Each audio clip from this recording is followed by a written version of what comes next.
Trust. Everyone who has been betrayed always struggles with the idea of trust. Hello, I'm Martha Van Dam, and this is Living Beyond. And today we're continuing to talk about living beyond betrayal. Almost from the get-go, when a person realizes betrayal has entered into their relationship, one of the things they will ask or they will wonder is, how am I ever going to trust this person again? Almost without fail. And the surprise that I have for you in this video is that, yes, clearly we do want to grow trust in a relationship, but the first piece of growing trust is not about growing trust in the other person. It's about growing trust in you. And here's why.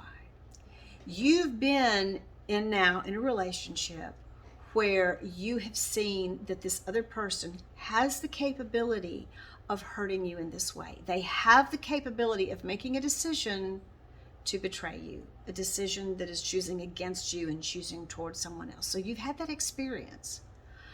I don't want you determining to trust that person until that person has done some things that show you they are living differently now. They are now more worthy of your trust. But how are you going to know if they are worthy of your trust? You're going to know that because you are going to put your focus not so much on, I will trust them. No, you're not going to do that. You're going to put your focus on learning to trust you and your inner instincts and those little feelings that you have when something doesn't quite turn out right, when something doesn't quite feel right. You see, most couples, most women come in, and it's usually the women, not all the time, but I probably see 90% women who are coming in that have been betrayed, and just a much smaller percentage of men. And so most of the women that come in to begin with will say they didn't realize anything was wrong.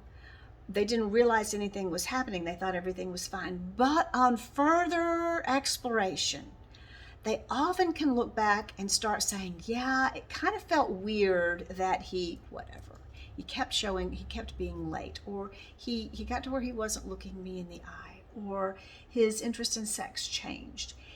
They will, from this standpoint, from looking back, they will begin to be able to see things that, yeah, it did feel a little different. And most of the time, what they and what you have done, what we all do is we kind of talk ourselves out of those things. Now, complicating that is that if you have questioned your partner about, where were you? This feels weird.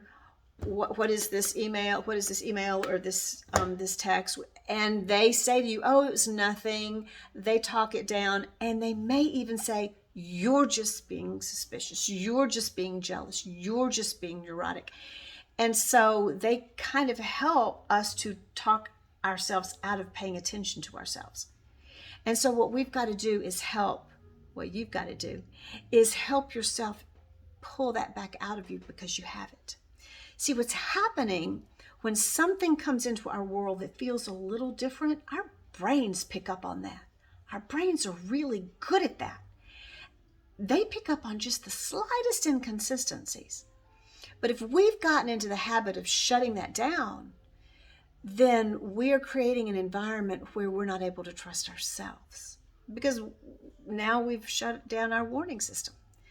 So this business of trust, this business of trusting ourselves, means that we resurrect that warning system. We listen to it. We recognize, this is my friend. This is my brain tuned into anything that may be potentially a harm or a threat to me. And as your ability to trust yourself grows, then you feel so much safer. As your ability to trust yourself grows, then you're much better equipped to watch your partner and learn and observe, collect information, and watch to see if he genuinely is making a change, so that you can determine, and in a trusting of yourself way, determine, do I trust the changes that have happened here? Are they consistent enough? Have they been going on long enough? Because I get to decide that.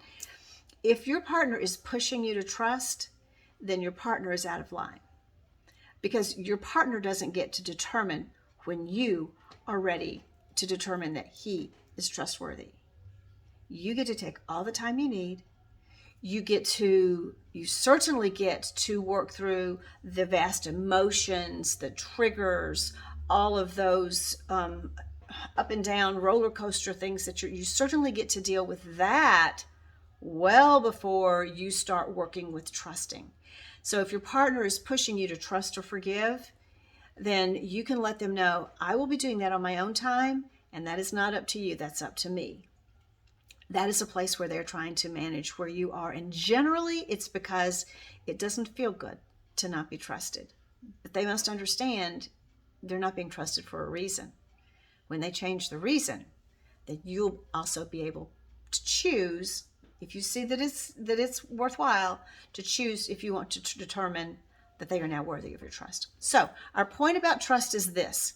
If you were in the early throes, particularly the early throes of finding out about infidelity, and by early, I mean, if you're at least within that first year or two, if you're within that first year, and trust is coming up as an issue, especially between you and your partner, I want you saying, I'll let you know, but right now I'm working on me.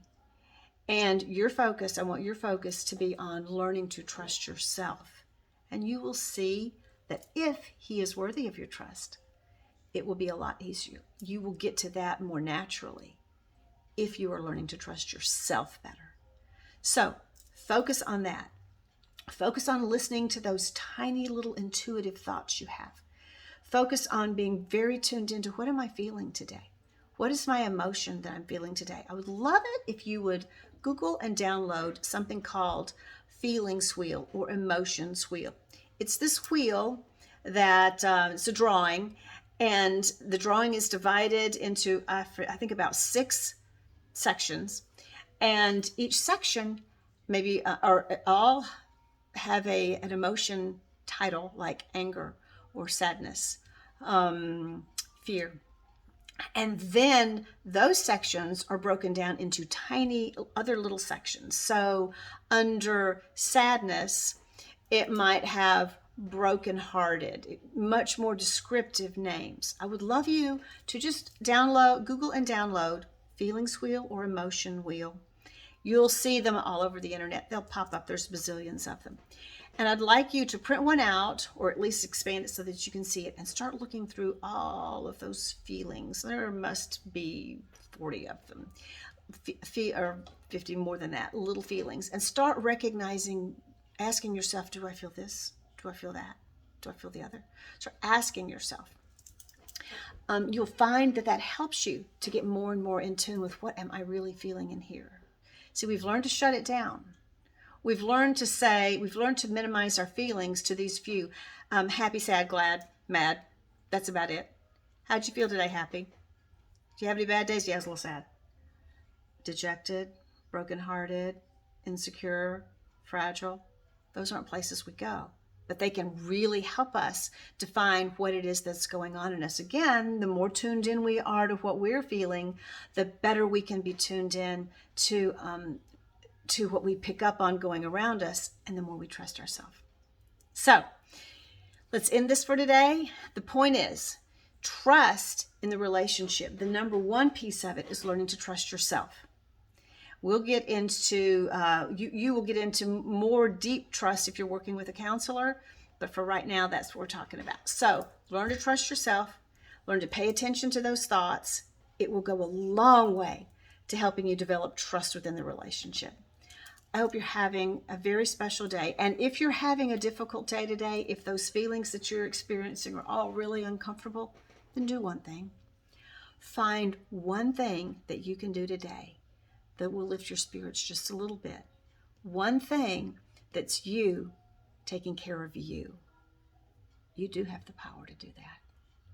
I hope you have a lovely day. And if the whole day isn't lovely, I absolutely hope you have a very special moment. Thanks so much, and bye-bye.